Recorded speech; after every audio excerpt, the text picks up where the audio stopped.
Welcome back to Hardware Unboxed for part 2 of the May Q&A series. Part 1's on the channel right now. If you want to, for some reason, immediately click away from a video to watch another video, but we do prefer you to probably watch the video that we're currently about to film. Anyway, we'll get into some questions in a moment, but before we do...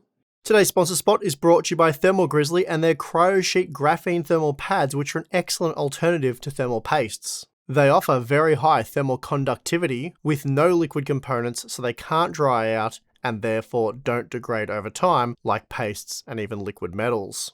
CryoSheet is very easy to use, it's extremely durable, and is available in a range of sizes to suit most applications. I've personally done some high-end GPU testing with CryoSheet, and the results were impressive, very similar in fact to that of liquid metal, but without the mess, and of course, no risk of drying out. So for more information, please check the link in the video description.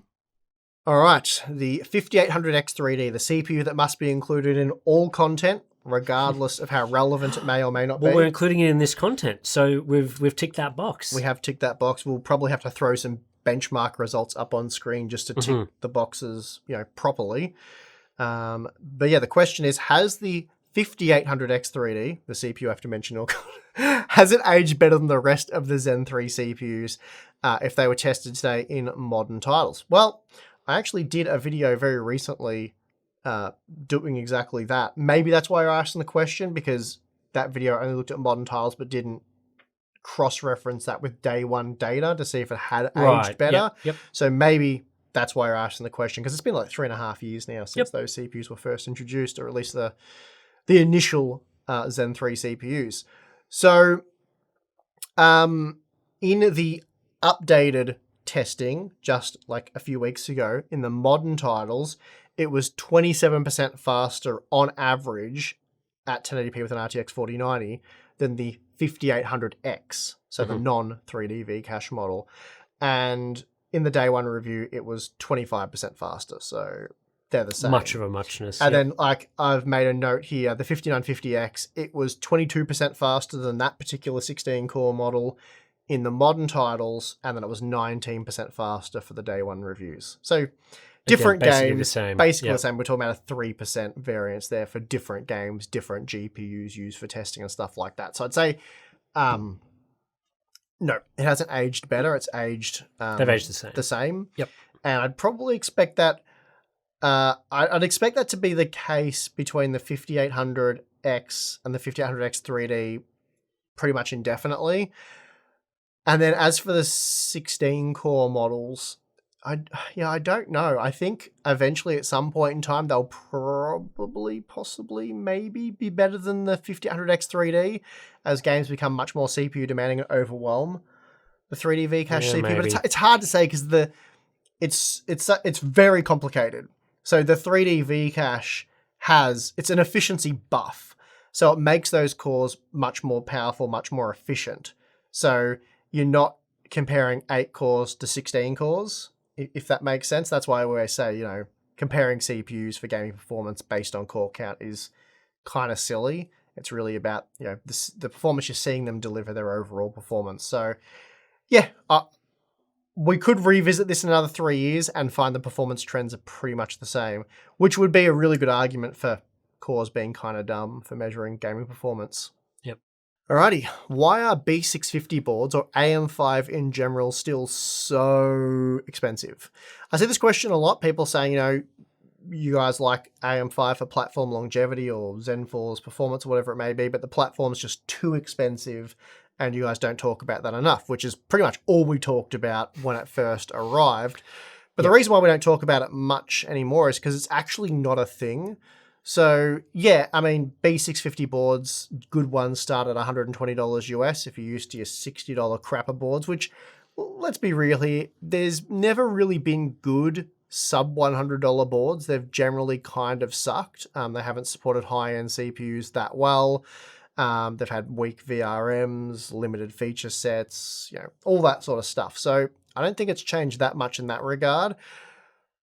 But yeah, look, motherboards, the current generation ones are a bit more expensive overall, and that is because DDR5 and PCIe 5.0 are just more expensive to implement, which is not an AM5 problem. So if you look at LGA 1700 boards that aren't DDR4 and PCIe 4.0 only, they tend to actually, in some instances, be more expensive. So the cheapest LGA 1700 motherboard that you can buy right now that supports DDR5 is $100 US.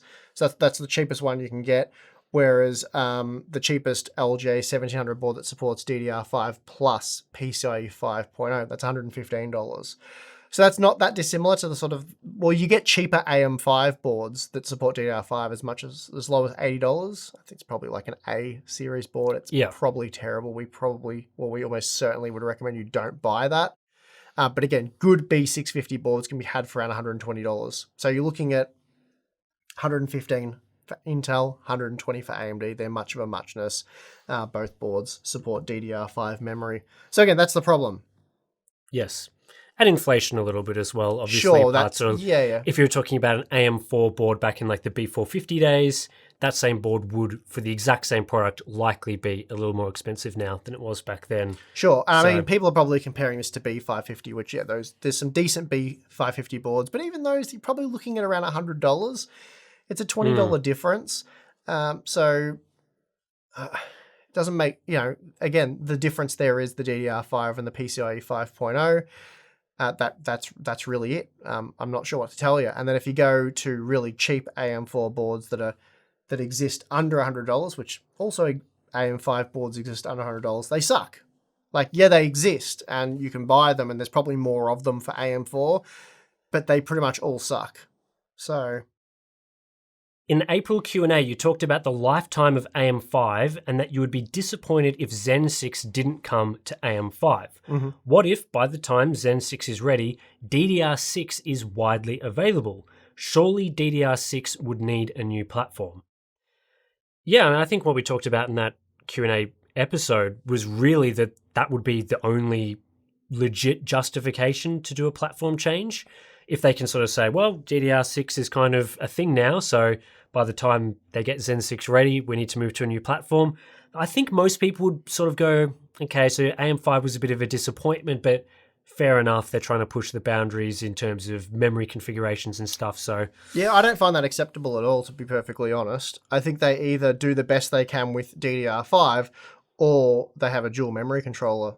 Like, they're sort of committed to that. They have to do it. So we saw LGA 1700 do that. So why couldn't AM5 do that? Depending on the CPU used, the DDR6 boards wouldn't work because you're using a CPU without the dual memory controller.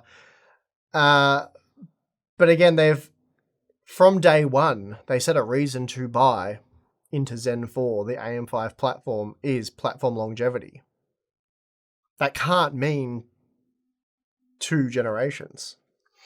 Well, again, they've sort of they haven't been very specific about that. And I think we'll find out soon what the actual thing is. They can do it. They can do whatever they want because as you've said, they've been much more sneaky with the wording.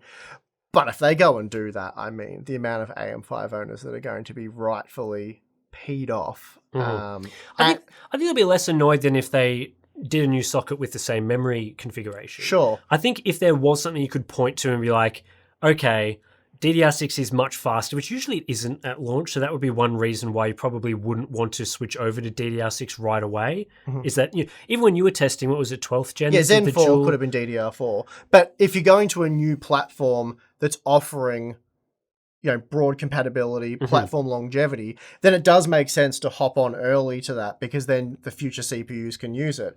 It would have been weird to make a Zen 4 DDR4 only because then you've got to have that transition at some point on the socket. So yeah, I guess my thinking would be like if they do transition away to a new socket for Zen 6, like AM6 socket for DDR6, I guess maybe, the performance would have to be from the memory specifically significantly faster, which again, when you were testing 12th gen, that wasn't, the DDR5 boards were not at the time significantly faster than the DDR4 boards. So if they sort of made this whole pledge for platform longevity and then they ditched that later because of DDR6, then you'd want DDR6 to give you a massive performance improvement. Yeah, the IPC gains need to be huge. That would have to justify. But yeah, like I think buyers would look at that scenario, DDR6 provides a lot more performance and whatever, and be like, okay, not ideal, but I could understand that. But any other scenario, not changing the memory, or they do change the memory to DDR6, but it just doesn't offer anything. I think that would be pretty heavily criticized. Yeah, I think it's going to be bad no matter what. I don't think that situation will eventuate anyway. But yeah, it'd be we'll see. Be sketchy if it did. So in this month's Q&A, we got quite a few questions relating to Microsoft's AI announcements, things like Copilot Plus, the new Snapdragon Qualcomm Silicon things, which are mobile parts, so I don't have too many thoughts on those. Sorry for people, who wanted our thoughts on those. But there's a couple of questions here, which are, do you think Microsoft pushing more and more ads into Windows will push more people to Apple, Mac, or Linux? And do you think the adoption of AI will push more people to Linux, or will people just roll with Windows because of inertia? And yeah, these questions sort of, I read them and the boiling anger at Microsoft for Windows a little bit just activates inside of me a little bit. Because I was watching some of reading some of the opinions and the coverage of the latest AI announcements, the Copilot stuff that Microsoft's, introducing into the next version of Windows, whenever that's coming, requires, new hardware, NPUs and things to activate those features. And I just sit there and I'm like, Microsoft, you're pushing all these new features, you're putting ads into our, operating system as well, and yet you still can't get basic stuff right about Windows. Like, I know that, executives somewhere are going to be saying, AI, make that happen so we can, rein in the cache, right? But I think about basic functionality in Windows, things like the search function. One of the most basic things in an operating system. It is slow and terrible. It constantly gets stuff wrong. You try search for things, you type in a few too many letters and the thing you were searching for pops up briefly, then it disappears and it will Bing search the web for you instead of just finding the thing that was there moments ago. You search in Microsoft, Windows Explorer to find files and it takes forever sometimes, but then it's really quick other times. Like, why are you putting AI stuff that most consumers won't be able to access because they need new hardware, instead of fixing the search function, which has been broken for a long time? What about the Microsoft Store? We ranted in the podcast about how bad the Microsoft Store is for gaming compared to Steam, for example. If you want to make your huge gaming investments, you've bought Activision, you've bought Bethesda, you're trying to make this, Xbox Play Anywhere sort of thing with your games and Game Pass. Why are you putting all this focus into AI and Windows when the Microsoft Store is the biggest piece of trash, buying service for games that exists on the PC platform? Like, where's the investment in the core features of Windows that everyone uses on a daily basis to make those good before worrying about the AI stuff, which, I don't know, is that going to benefit what would benefit my workflow more? The Microsoft Store being good and search being good, or having Copilot? Like, I think for both of us, the answer would be the core features of Windows being fast, good, reliable. Yep. So, and all the problems you spoke of, I have constantly on a daily basis. So yeah. Remember when there was that Windows 11 update that you used to be able to just right click and you'd see copy and rename and stuff labeled for you? Like, you didn't have to figure out which of the icons was the rename button. Well, I've installed the old menu for that, because it's like, I don't want to click. What is it? You saying where you have to click more options and then you got the old menu? Yeah, or just that was terrible. It used to be you right click and rename was like labeled with text, then they changed it to an icon. They didn't label the icon, so you had to be like, which of these kind of nonsensical icons is the rename button for the files? Like, seriously, guys, they can't, like, from a monitor testing perspective, they can't even get global color management stuff working properly so that for wide gamut monitors, you're not seeing massively oversaturated colors. They put in this auto color management feature, but it doesn't even work with the majority of displays because they think the HDR feature, like, the HDR feature was broken for how long? Like, they couldn't even get that working properly. And you're telling me that I'm supposed to be hyped about Microsoft's AI features? Like, seriously, guys, fix the core stuff about Windows so that my general day-to-day experience is as good as it possibly can be. Get rid of the ad stuff, get rid of the AI stuff for now, which I'm sure AI will have benefits in the future, but it's not going to benefit me more than the core functions of your OS. So get that stuff right first. I'm sitting here smirking and laughing at Tim, but I completely agree. Couldn't agree more. As semiconductors manufacturing is getting more complex and expensive, do you think in future generations performance per dollar will improve at a very slow rate? Yeah, I mean, I think we're already seeing examples of that now. And I think we're seeing with NVIDIA this strategy where they have a features generation where they aren't able to make those leaps in performance, let's say, and they don't want to cut margins, or they want to extend margins, or whatever it may be, reasons, but you don't see the cost per frame improve dramatically. So you get frame generation. Well, we got DLSS and ray tracing first with Turing, and then we had the GeForce 30 series, which gave us a nice boost in cost per frame, though that wasn't really fully realized because of cryptocurrency mining. And then we got frame generation, I guess, improved DLSS and ray tracing as well. So GeForce 50 series, I'm expecting it to be exciting. It should be the performance generation, which takes things a leap forward. I'm expecting a leap forward in terms of performance, but then we have the AI boom now. So cost per frame, the dollar value thing, not sure on that one. But yes, I think that's what we're saying, where they're having to do other things now to sort of stall. The releases have gone from 12 months to 24 months. And even then, it's sort of like we're going more than that before we see a real big step forward. So it's annoying, but that's, with the rate of development slowing down due to technical reasons, that's just what we have to live with. Yeah, and I mean, the cost of manufacturing is largely dictated by all sorts of market factors, chiefly what the end product can be sold for. So if you're TSMC and you're seeing you're charging a certain amount for your wafer, and then it's being sold for insane amounts of money in NVIDIA's AI products or in Epic CPUs or whatever, then they're going to be incentivized to try and get more of that pie. And then, there's flow-on effects, ASML that supplies the manufacturing equipment to TSMC then sees, oh, well, you're charging this much for wafers, so now we can charge even more for our machines that help you make those wafers. So it all goes hand in hand. If prices got way too astronomically high and people couldn't afford them, then I think you'd start to see less of that happening in terms of new nodes being way more expensive to manufacture, because it just wouldn't be a viable thing. Like if they made a node that's way too expensive for any products to actually utilize, then there's no point even developing or trying to make that sort of... Yeah, supply and demand takes care of that largely. Yeah. So you've sort of got supply and demand, and then I guess sort of greed ties into that as well, like how much they can... So yeah, and I think demand... And then degree of difficulty is the other factor. Yeah, that's right. And I think over the last at least 5 to 10 years, demand has been very high for semiconductor products. Obviously, for CPUs and GPUs, it's gone in cycles as consumers, are interested and not interested in the products, or can afford them or can't afford them.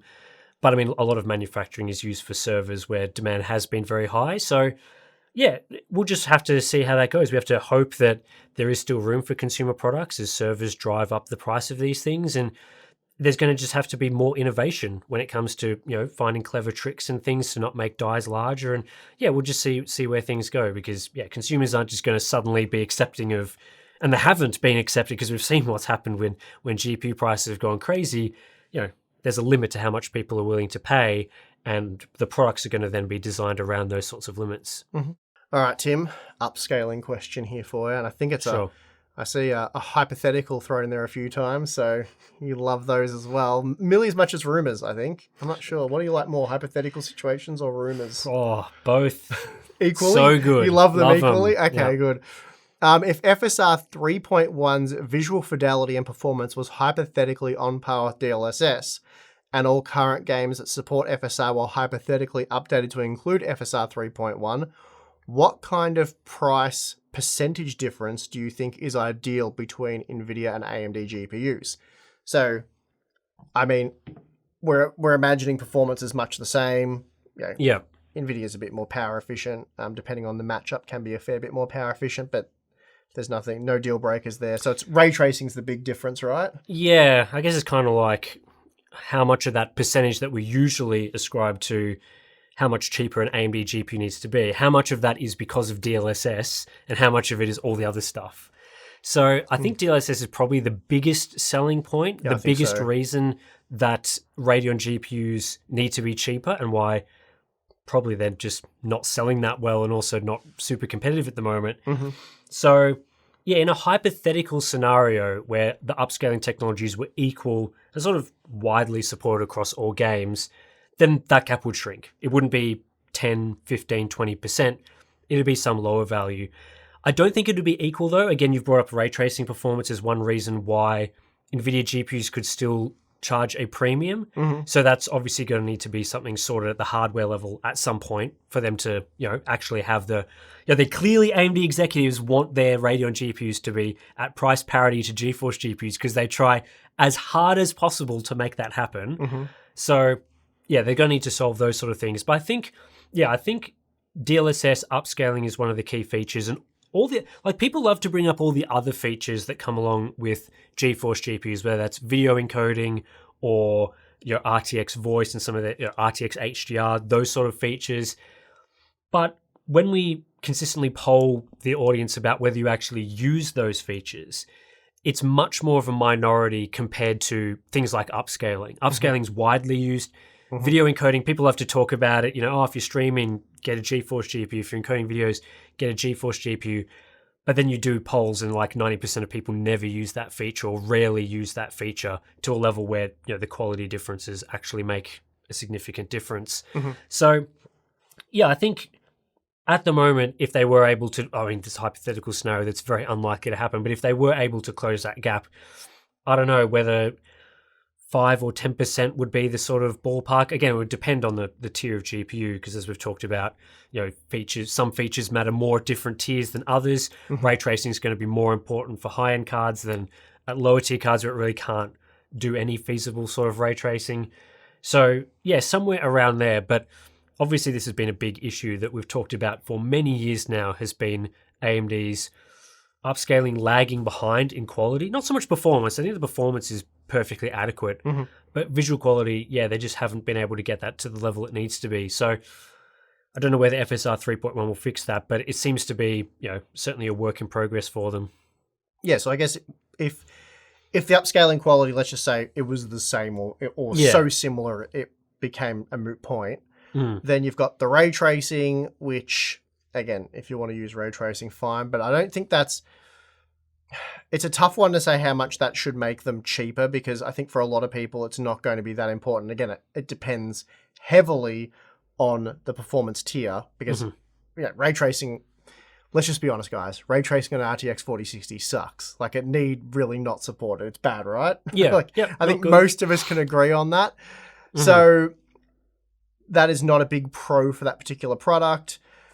So they do become a lot more equalized. So if you're getting, say, 10% more rasterization performance out of the Radeon GPU and maybe a bit more VRAM, then I think it's really easy to say that they, price parity there could make the Radeon GPU still compelling. But there's a lot of factors there, as I said, performance tiers and what the Radeon GPU is actually offering in comparison to the GeForce GPU in terms of like rasterization performance, VRAM, all that sort of stuff.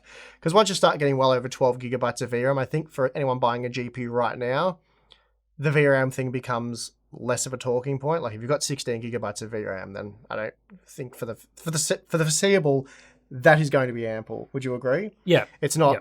It's not where one brand's got 8 gigabytes and one has 16 gigabytes. Where at a point in time where we were 2 years ago or whatever, where that was a significant, difference. Yeah. But anyway. Yeah, I think this is why AMD's initial strategy with FSR seemed to be, at least in my opinion, clearly designed to kill off DLSS rather than... Or minimize it, yeah. Minimize its relevance as opposed to trying to make the best possible feature that they could. And I think some of the decisions that we've seen from them in terms of taking a long time to update the visual quality of it, some of their marketing around it being, broadly, works on all GPUs. You only need to integrate this one feature and it solves, it across all GPUs. Again, that didn't really work. And so having to now pivot to actually making FSR quality good enough to compete with DLSS. It's taken them probably a bit too long to realize that, their original strategy wasn't going to work. Yeah, and to give NVIDIA credit, they didn't just release it and go, oh, that's just a thing we'll use. They haven't taken the foot off the gas at all. It's been flat out. They realize what AMD is trying to do, and they realize how much of a serious selling point DLSS is, because we and others have been saying that it is. It has become a key selling point of their GeForce GPUs. I would say much more so than ray tracing. That's a personal opinion thing, but I think upscaling benefits many more gamers than ray tracing has to this date, because as we've discussed many times, while there are a lot of games that advertise to support ray tracing, and I guess they do, there's very few where when you turn it on, it's a great experience. Yeah. So, hopefully they'll be able to solve the quality thing at some point in the future, make things a little bit better there. But like with all these sort of feature support things, even on the DLSS side, you see them release a new update that improves quality. It's only in a couple of games, takes a while to be more broadly used. So they've got their work cut out for them, that's for sure. Yeah, and again, NVIDIA is going to keep improving DLSS and probably come up with other technologies to leverage their architecture and that stuff that AMD will be constantly playing catch up with.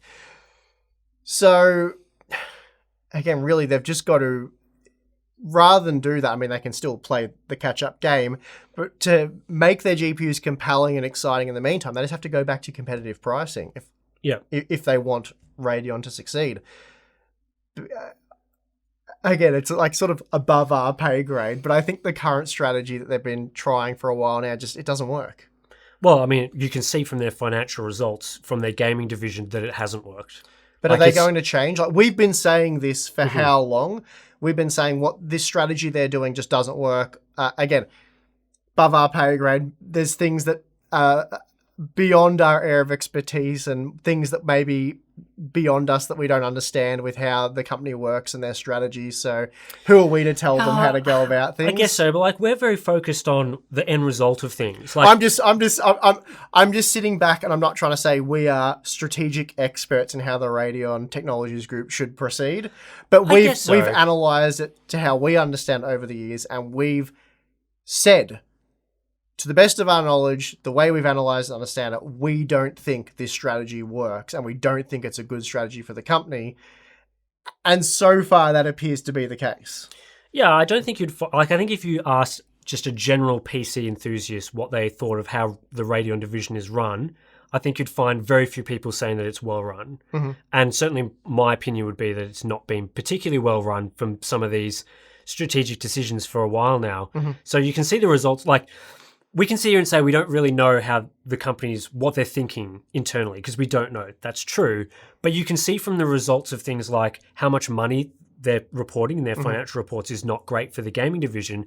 And you can see from consumer sentiment, we hear a lot of feedback from you guys, the buyers, what you're buying and what you're preferencing. And it is majority GeForce. You can see from retailers it's majority GeForce. So yeah, the strategy that they've gone with, again, we can't really say that what they're thinking internally, but I think it's pretty clear from the results, the evidence that we have, that it's not an outlandish claim where we're sort of making up stuff to say that strategy hasn't worked. No, I think more what I'm trying to say is I think when we were saying that, it was yet to be proven. I guess is what I'm trying to say. And now it's like, well, guys, like, we said years ago that strategy wasn't going to work. You continue to employ that strategy.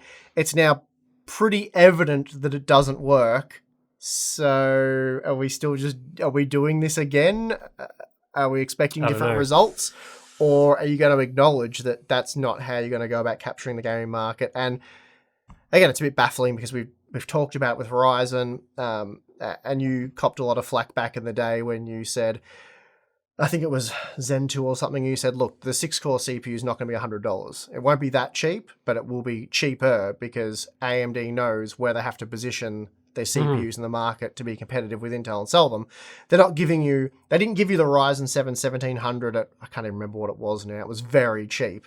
They're not giving you that 8-core CPU very cheap out of the kindness of their heart. They're doing it because it's really not that competitive in terms of gaming performance with quad cores from Intel, but it is a good productivity CPU. It is relatively efficient, and at the right price, it's the right product.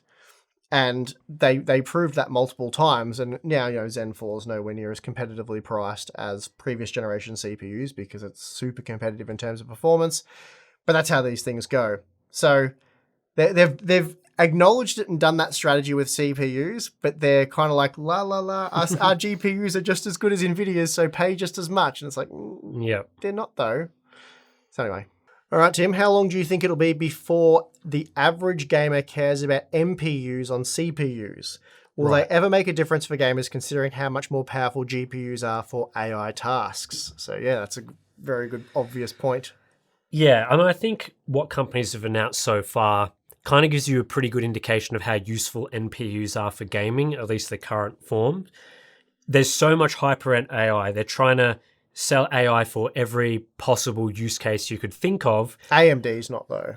They would never make a Ryzen AI. They wouldn't do that. I mark my words, AMD will not stoop to that level. They won't do it. They won't do it. Oh, well, we'll see. We'll see how that goes. But, I don't want to crap on AI too much because, there's... Because they will come for you. Well, maybe, but, there have I been... like AI. There have been some use cases that have been demonstrated where it is of benefit. But if you think about all the things that they're trying to market AI to be used for, it's pretty much everything. But one of the things that you're not really seeing it being marketed for, at least on the NPU side, is gaming. So if they're not even marketing it as something that could be used for gaming, you can be pretty safe to say that it's totally useless for gaming sort of applications. Otherwise, there would be just the biggest amount of marketing you've ever seen for it. So if there was this much to work with. Yeah, if there's even the smallest smidgen that it could be for gaming, they would. I mean, NVIDIA's obviously been pushing AI-related features for gaming for a while now, but that's mostly GPU side. So whether we're talking DLSS, the sort of more basic stuff, or they're trying to push their speaks to NPCs and get AI answers features, which use RTX features as well. Those have sort of been more the gaming AI announcements that have been around for a while. But yeah, the NPU for AI, we have to wait until there's even claims first that it's going to be used for gaming before we would start assessing that. If they're not even claiming it to be a thing, then as just I say, ignore if the GPU is much better at that, then it doesn't even make sense for the CPU to offer that feature. Yeah, that's right. All right, Tim, I think this question may have come about because of our discussion on the podcast. This might be a podcast listener. Because it's a bit of a... Mm-hmm. Do you think the government, so I guess your local government, your governments, should step in to hold irresponsible companies responsible like what ASUS did or MSI a few years back? I'm not sure exactly what example we're talking about there. I think with the ASUS example, they're probably talking about the Gamers Nexus warranty situation. The MSI thing, I'm not sure. They've had some things a while back relating to reviews and things. Anyway, I guess the question is, should the governments get more involved with, Mm-hmm. Yeah, I think this comes about because hopefully this question asker listened to our latest podcast episode where we kind of discussed the differences in consumer laws between Australia and the United States and how the processes for us in the Gamers Nexus warranty situation would be very different to how they're, I guess, approached in the United States. So I think, governments, they shouldn't... I'm not too sure where they should be going after companies specifically, like targeting ASUS specifically for this. But I mean, it is basically the government's responsibility to create consumer laws because, as you put in the podcast episode quite well, companies will go to the line that is set by the government. Mm-hmm. So if the government has really lax consumer laws for you, then the companies are going to try to screw you over. If the laws are a lot tighter, there's a lot less freedom for them to do that. And that's generally what I think we experience here in Australia. So to give a quick summary, in the US, and we have heard from some podcast listeners since then, it appears to be, again, maybe people, now this is hitting a wider audience, maybe people can correct us again, but in the US, you buy a product from a manufacturer or a retailer, there's a problem with the product, you have to send it back to the manufacturer, and there'll be maybe a 1 or 2 year warranty period. So if it's outside of that warranty, they don't have to give you any coverage whatsoever, and you have to always deal directly with the manufacturer. So with obviously Gamers Nexus situation, they buy the ASUS ROG Ally, there's an issue with it. No matter where they buy it from, they have to send it back to the manufacturer, deal with ASUS. If it's outside the 1 year or 2 year warranty period, they're out of luck.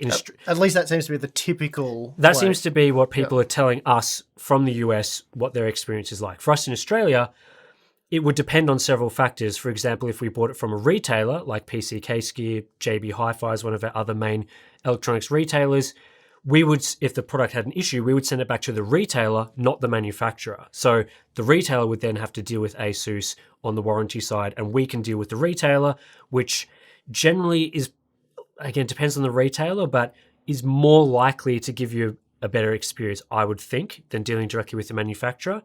And then secondly, we have all sorts of different laws relating to warranty periods, where our laws state that if a product breaks and it's after the manufacturer's 1 or 2 year warranty period, as long as you can claim reasonably that the product should have lasted that long, then you could still be eligible for a warranty claim. So for example, in the ASUS ROG Ally situation, if say we had the exact same thing happen and it was 3 or 4 years down the line, if we could reasonably claim in like a small claims court or something like that, that a handheld gaming device should last for 3 or 4 years, we might still be eligible for a full warranty in terms of replacement, repairs, money back, those sorts of things. So our consumer laws are much tighter and tougher and would prevent some of the ASUS things from happening.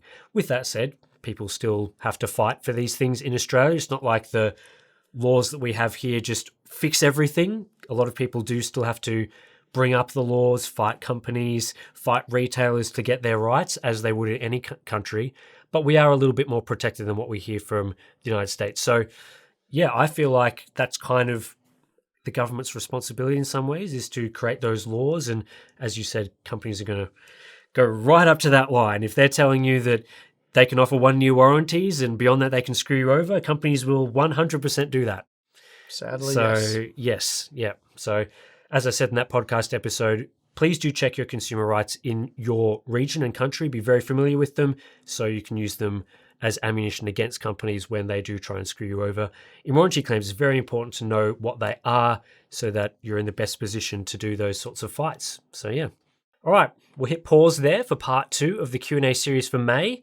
Part 3 will be up on the channel shortly as well. More questions, more answers, more good stuff. Probably more bad stuff too, to be honest. If there's questions you didn't like, then I don't know. There's probably going to be some of that too. Maybe I should hype it up. Scratch that. It's all going to be good, It's all guys. good. It's all good content. Well worth subscribing to. Well worth supporting us directly on Patreon or Floatplane for. So yeah, be hyped for that. Part 1's also on the channel. Now's a great time, if you did miss that, to go back, check that out for more questions. I did mention Patreon and Floatplane. If you sign up there, you get access to some pretty cool benefits. Monthly live stream, which is probably done for May at this point, but sign up. June's just around the corner. Always next month. So yeah, those sorts of things. BTS videos and content. We've got our Discord channel, which now has quite a bit of our BTS content as well. So yeah, that's a great place to chat about tech, ask questions, get recommendations. Lots of great members in there. And have I missed anything? I think that's pretty much everything. I think that's all the good stuff. Yeah. We'll hide the bad stuff. You can figure that out when you sign up. Yeah, it'll become apparent real quick. Yeah, well. All right, that does it for this one. Thanks for watching. I'm your host, Tim. I'm your host, Steve. We'll see you in the next one.